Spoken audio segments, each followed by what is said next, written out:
Pour introduire le béton précontraint, on va commencer d'abord par le béton et ensuite le béton armé avant d'arriver au béton précontraint.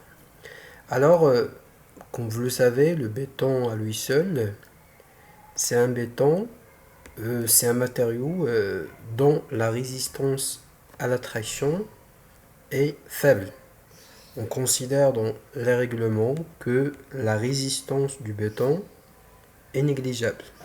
Donc, lorsqu'une structure telle que une poutre isostatique est déchargée par des charges qui vont induire de la flexion ou de la traction simple, alors il y a des zones tendues. Alors, vu que le béton il a une faible résistance à la traction, alors il va suffire. Alors, l'idée initiale, c'est d'incorporer dans le béton des armatures. C'est l'idée du béton armé. Alors là, on va incorporer des armatures en acier dans la zone tendue du béton, de manière à ce que ces armatures vont reprendre la traction provoquée par les charges extérieures. Ces armatures, on les qualifie d'armatures passives. On verra par la suite pourquoi on les appelle des armatures passives. Voilà.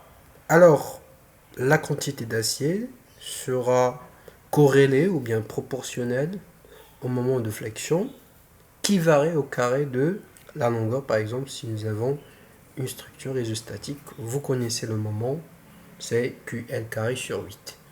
Alors, plus la longueur, par exemple, augmente, plus le moment il va augmenter et par conséquent, la quantité d'armature à mettre en place va augmenter.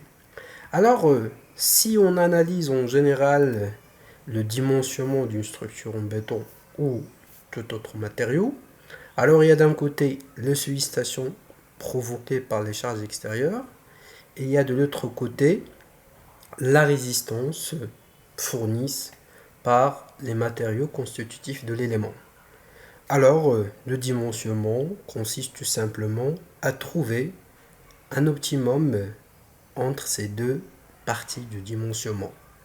Alors, le principe du béton armé, c'est d'agir sur la résistance, puisqu'on va incorporer dans le béton des éléments qui vont reprendre de la traction.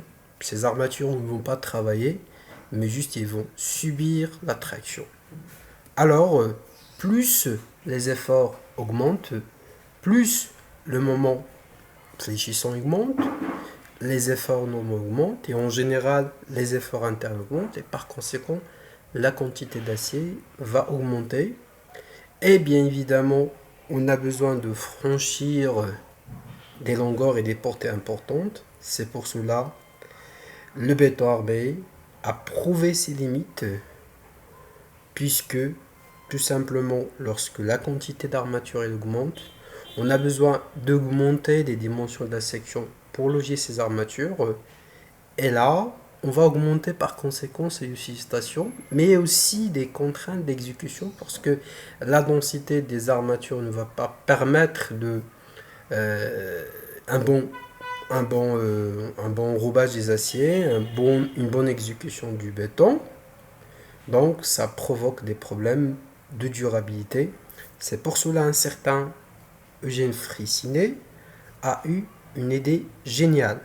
Il a conservé le béton avec les armatures, mais cette fois-ci, il a inventé un concept, c'est celui du béton précontraint, dans lequel les aciers ils sont initialement prétendus et ensuite relâchés.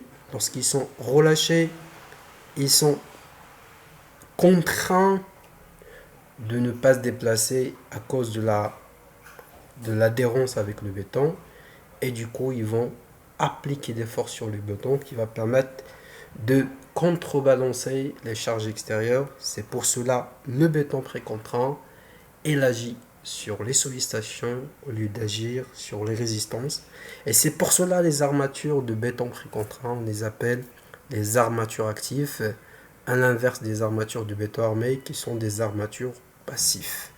Voilà donc le moment tout simplement c'est une force puisque c'est la force qu'on va mettre ici qui va provoquer une compression, mais en plus de ça, il va provoquer de la flexion parce que en général, et on verra que les armatures de précontrainte sont excentrées, ce qui fait qu'ils vont engendrer des moments.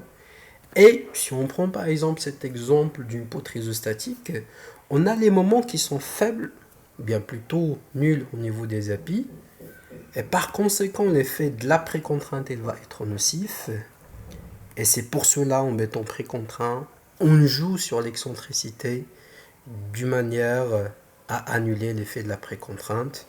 Et on verra des câbles paraboliques, des câbles en ligne brisée, des câbles centrés, en fonction de la sollicitation qu'on va équilibrer.